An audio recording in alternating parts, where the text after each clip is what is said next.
welcome to JCPS Digital Learning Live. I am Danielle Washburn, High School Digital Innovation Leader in JCPS. I am joined today by Elaine Abernathy. She is also a Digital Innovation Leader as well. In addition, I am joined today by Russ Halkenberry.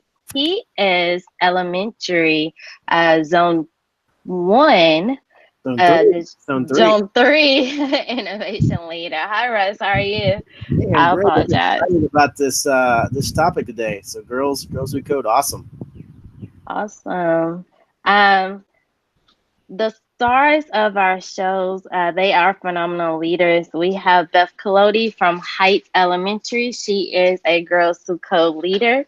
We also have Elizabeth Gleeson from Crosby Middle School. She is outstanding leader. She also won STOP award for Girls Who Code Club. That is exciting. And then we have Quincy Tennyson. He is from Fern Creek. His story is just amazing of how he has taken these girls and has mentored these girls in regards to coding and just getting the push out there. These are all great teachers to be a resource today. Elaine will be running the control room and taking questions from the YouTube live chat. Make sure you drop in there and introduce yourself, as well as let us know what school or district office you are from. If you don't have the chat capability, make sure you log into YouTube, and while you are there, check the subscribe button too, so you can continue learning with us. Without further ado, I will now turn it over to our guest. I believe, Beth, you are up first. Good morning. I am Beth Cloudy, and I am at Hite Elementary. This was our first year because this was the first year that we could have 3 through 5 grade Girls Who Code, and it was really fun. We ended up having a fall session and a spring session. That's what I called them. And each session ran for about 9 weeks. The spring one was a little hectic and weird because of all the sick outs, but we got it done. And with the younger girls, what I did to start it out is I let our parents know, attached a Google form and information to our weekly e-newsletter. And the parents filled it out, and then I got all the information from that. But with the girls, I've done coding every year. So most of my girls knew at least a little bit about code.org and Scratch. So our first one was more of a meeting, was a get together. And one thing I did that was really fun and that the younger girls really like is we made binary code necklaces. Names ended up being too long for bracelets. So I just found binary code. They got to pick 2 colors of beads that I got from Walmart and strung them, and they still wear them. So that was pretty cool. And then we just started following. We read part of the book.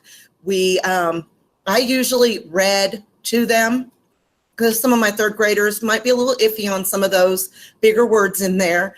And then we got started doing the coding, and they just jumped right in and loved it, both sessions. I had 2 5th graders who went through the first session, and then they were my helpers for the second session. So that was really cool, and we were able to use the money from Girls Who Code to get some devices for our school. The girls love their books. One of them already had read some of the fictional books, and it's just been a great experience. I think it's just a jump in and try it and ask others for advice as you need it sort of thing. So, Ms. Kolodey, I do have a question for you. Okay. What was your inspiration behind starting a Girls Who Code Club? Well, I've always enjoyed coding, and I know when I learned it way back in the 80s, sorry, everybody, for having to say that really, now I went to a women's college, so there were a couple other women in my class, but other than that, there really aren't too many women who are in high positions in coding, and a lot of them get run out, feel like it's too male, and some of my girls feel that way too. And because they maybe want to make a game with unicorns and fairies rather than people shooting each other.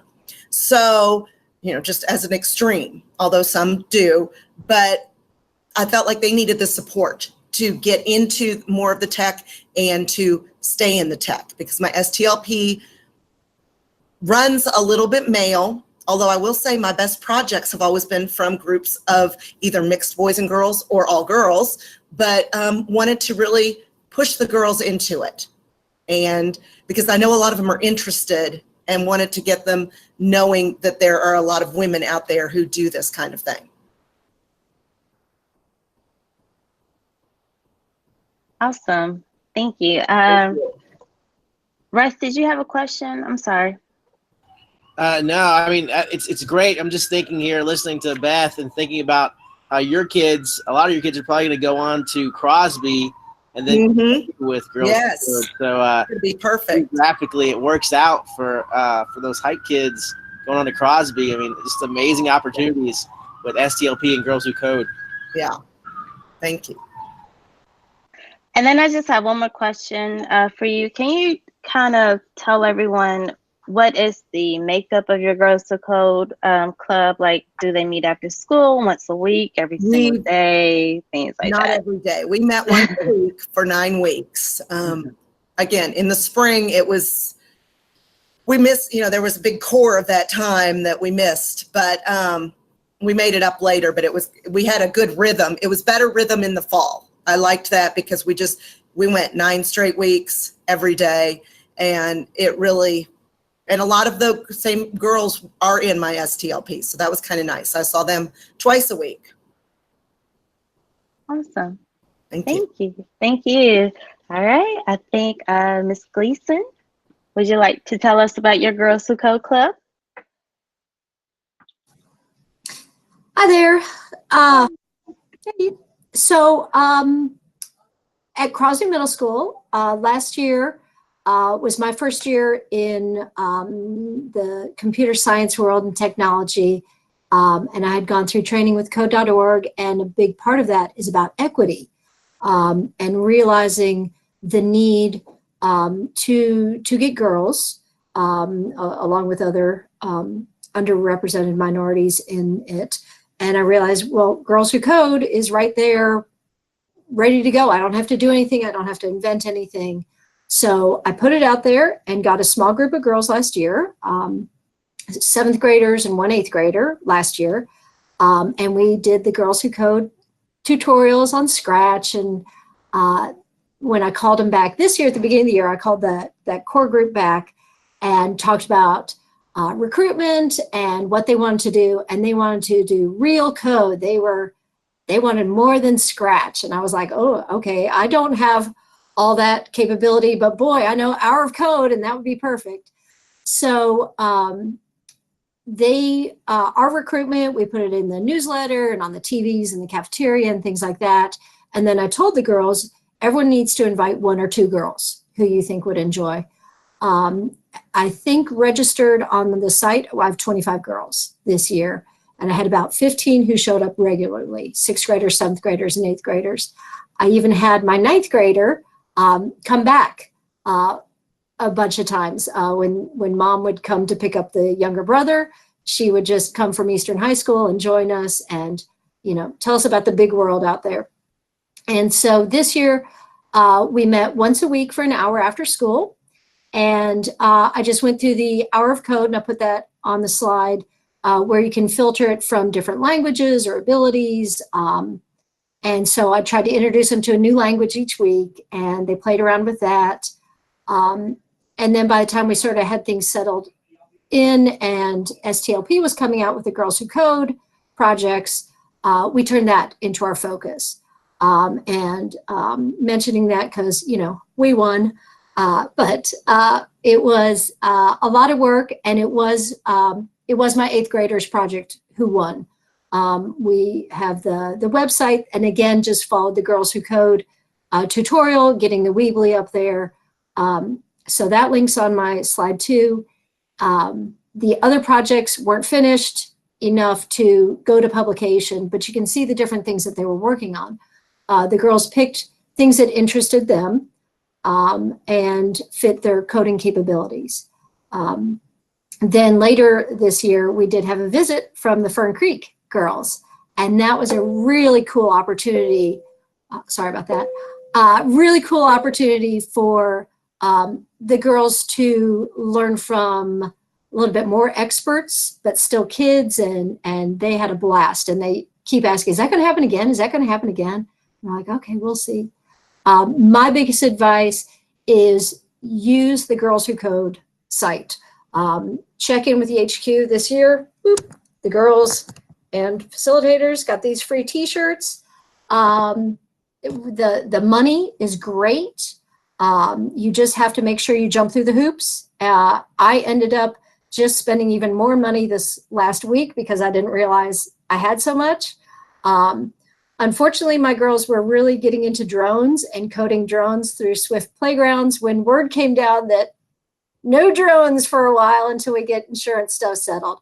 But use their site. They're very helpful. And it's a great place to start. So they are helpful. And I know we do have Russ. He is the leader of our STLP initiative in JCPS. Can you kind of explain what your STLP project was? The STLP project for me or Russ? Who do you want me to? For you. Okay.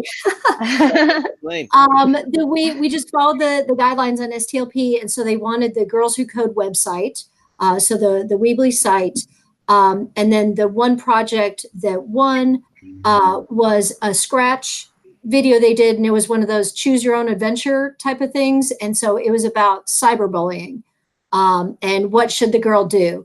And I hate to say that my girls had maybe a little more fun doing the nasty comments. They really got into that.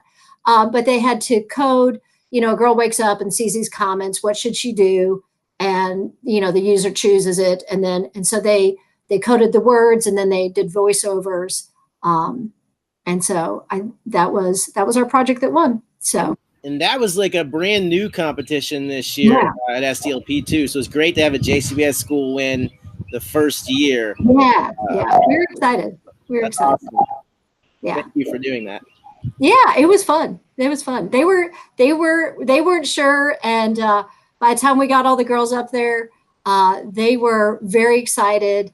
And the seventh graders were taking notes like, this is what we want to do. And we want to do this other one. And so it was exciting. Yeah. So what I got from you is that follow HQ on Girls Who Code project. Website, and then make sure your girls register on that website so you can receive the money to help further your club, because you can't spend the money on food, devices, anything that you want to spend your money on that is approved that go towards that club. Yes, and it's very easy. It's through an Expensify account, so it was very easy to do this year. And my girls wanted stuff and things to code and play with, but then they also wanted sweatshirts, so we designed our own sweatshirts. It was very nice. So. Awesome. Thank you. Quincy, would you like to share how Girls Who Code is at Fern Creek High School? Yeah, absolutely. So I'm Quincy Tennyson. I'm a new teacher with JCPS. I worked in industry for quite a while before coming here, and I teach in the Computer Science Academy here at Fern Creek. We have a great partnership with Crosby, I think, going into next year. That's something we want to build upon for sure, and have our Girls Who Code over there on a regular basis, helping them learn some more Python, which I know from Miss Gleeson, she talked about her girls wanting to move away from Scratch into something a little more advanced. And I think that's true for most students that start in code.org or Scratch. That's one thing, but being able to build it by hand is really special. And again, in case it was missed, our Girls Who Code was actually founded by two students, Alexis Maddox who was a senior last year. She now studies computer science at DePaul University, and Victoria West, who's a senior that's graduating right now. We have 6 to 8 members on a regular basis. So those are mostly sophomores, and we have 1 freshman right now. We're working on recruiting on our own for sure. And I think that having more middle schoolers coming into the computer science program here, that's something. I know Miss Gleeson has like 25 students. I would just, be head over heels if I had 25 girls in a computer science classroom. That would be amazing. And yeah, we meet every week. We eat way too much Jets pizza. That's like an internal meme about how much Jets pizza we consume for Girls Who Code. But this year we had a few different projects. The first was this thing we built that they called Pizza Roll Panic.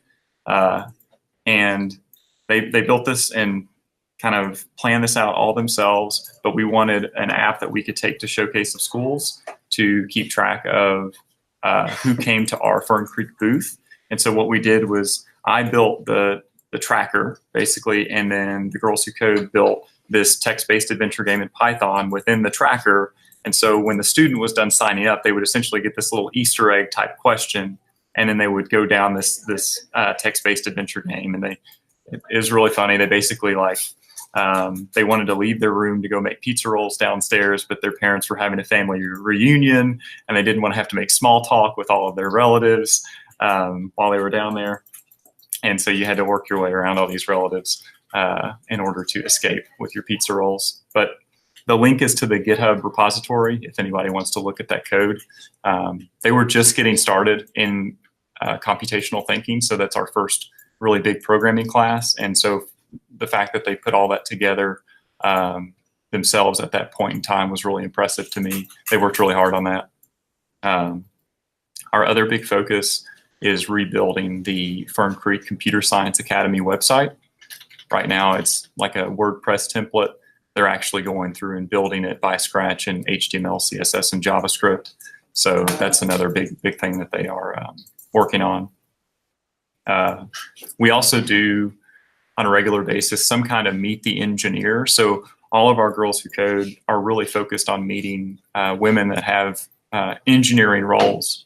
And I think that's really important for them, is they want to work with actual engineers, actual coders who are doing technical work. And the last person we spoke with was Stephanie Kim. I met her at PyCon, which is an annual Python convention, and she works at Yelp. And that was one of the best Meet the Engineers we've had, just because the girls were able to see the code they had actually worked on in class being used at Yelp. It wasn't some obscure, strange thing that they couldn't understand. They could look at her screen because she was sharing their internal Yelp environment with us, and they could understand that code. It was really cool. And then basically Stephanie used the internal Yelp to change all the reviews on Yelp to say Fern Creek rocks or something like that. It was really cool. It was a really neat opportunity for them to see that. And I think from my slides, again, the most important thing about keeping girls involved in these programs is that the social aspect is really critical. Every single girl we have in Girls Who Code will happily say that the reason they stayed was because a friend stayed. So as soon as you drop to just one girl in a class, or if it's a really small group and they feel overwhelmed, that's a problem. So as much effort it can be made to keep them together, that's where you keep the retention. It's kind of redundant, but yeah. And I don't want to state the obvious, but you are a male and you are the facilitator of a Girls Who Code club. But what keeps you going, and what is your passion? What is your why behind facilitating the Girls Who Code club? Well, some of the most important mentors I've had in my life were female. And for that reason alone, I just know how important it is for this to be a field that has an equitable setting for women. Moreover, just the nature of computer science requires diversity in thinking, a level of attention to detail that I think a lot of young women have in their very nature. It is the most important extracurricular I have. I would much prefer that someone else were here as a female being able to lead this group.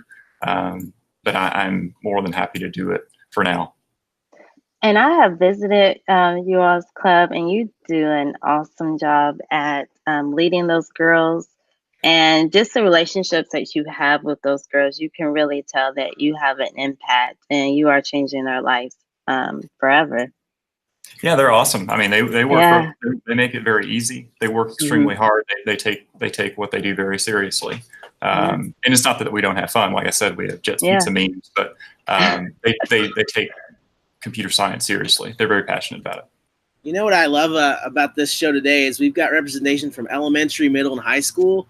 And so many times in JCPS, with things that particularly aren't sports, kids will do stuff in elementary school, middle school, but then they'll go on to the next level, and those things won't be present at their next school, and it just kind of dies. Like, I mean, we've seen it with Vex Robotics before, SDLP.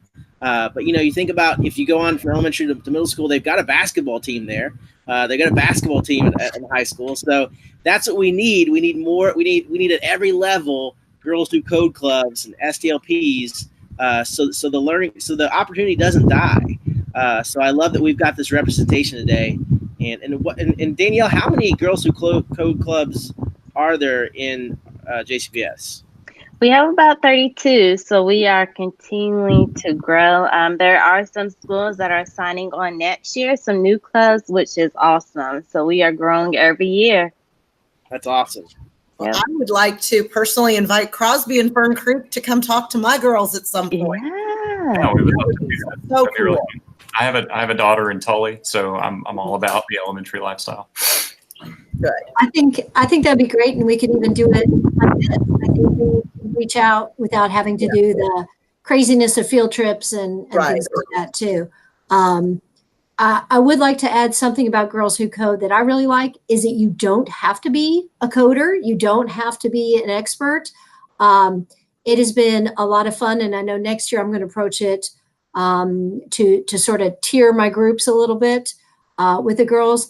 To make sure that the newbies are welcome, and it's about sisterhood and helping each other out, because the girls really like that they didn't have to all know it, that they could. It was fun. Yeah, to Gleason's point on that is one of our struggles for sure, because they become so proficient. It can be difficult to bring new folks in, but we were fortunate to have a freshman that came in this year and stayed, and that was really about her being able to share her code in a safe environment without being judged for the fact that it's not on this high level, right? So that's definitely something we've worked on this year as a group. And even if you think about it for the teachers, a teacher does not have to be an expert at coding. Like Mr. Tennyson, I know he knows a lot more than I do, and perhaps other teachers, but you can learn through the Girls Who Code website, because they give you step by step on what to do, and you can just let your students loose, and they will, one, have fun and learn while they are having fun while they are coding. So that is awesome. All right. So Elaine, can you share how people can stay connected to the JCPS digital learning work? I would be happy to. So thank you, all three of you, for your dedication, and we appreciate you joining us today so that others in JCPS can learn from you. If you would like, you can share this information with fellow teachers in your building, and you can receive this on-demand video, and they can too, by subscribing to our JCPS Digital Learning channel on YouTube. All you have to do is click that subscribe button in the right-hand corner. If you do not see that, just make sure that you are logged into YouTube under your JCPS account. You can also follow and contribute to the hashtags JCPS Backpack, hashtag We Are JCPS, and the hashtag Power of Pause. So until next time, we are going to have another show, and join us as well live Thursday, the 6th at 11 a.m. And we are going to be live with Allison Sparks Henrich from Wellington Elementary, and she's going to be speaking about Google Sheets and self-pacing in math. So until then, everyone have a great day.